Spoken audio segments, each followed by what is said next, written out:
Paul, the Libertarian candidate, out of the GOP race for the presidency.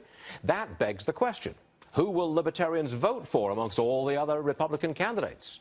Ron Paul, former Texas Congressman, father of Rand, joins us now. I'm not asking you to speculate, sir. I wouldn't do that. But who is the most... Sure. No, I wouldn't do that. Who is the most libertarian of all the other candidates? And I'm saying Republican candidates because I don't think that Hillary or Bernie, they're not libertarians.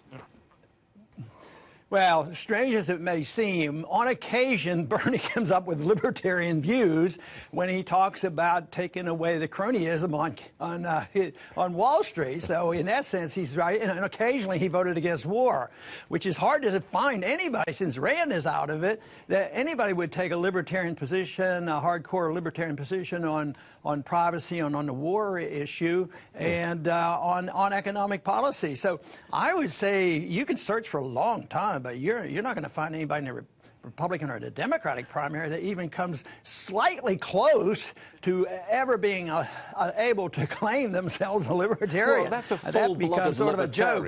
But I mean, like a free market guy. Is there a guy that is a candidate who you would say is a free market person?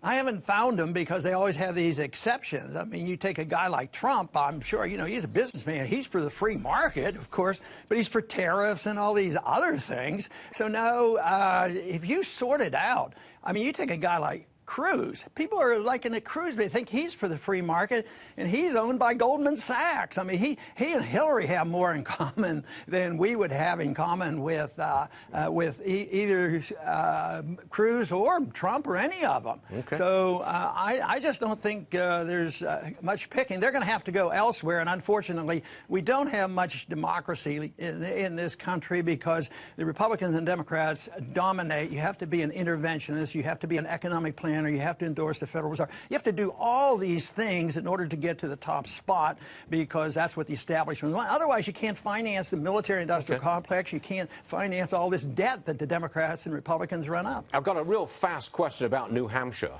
On the license plate, it's live free or die. I personally love that license plate. But if that is the case, how do you explain Bernie Sanders? I mean, the man's a socialist. And he is way out in front in New Hampshire. How do you explain that, Ron? The propagandists are very efficient, and the politicians, they're very good at it. And, a lot of people comment. I even commented when I campaigned up there, what a wonderful slogan for New Hampshire.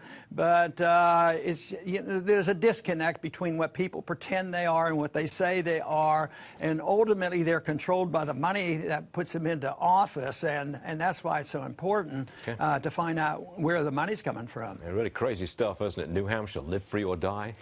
Going for social. Right. Crazy stuff. Ron Paul, it's always a pleasure to have you on the show, sir. Thank you very much indeed. Appreciate it. Thank you very much. Okay, well, let's talk about that because Ted Cruz is making a direct play for your supporters, not just people who are disappointed that Rand is out of the race. So where should libertarians and liberty-minded Republicans go now? Well, I think they should just forget about the Republican primary, and for that matter, forget about the Republicans and Democrats, because they're all interventionists.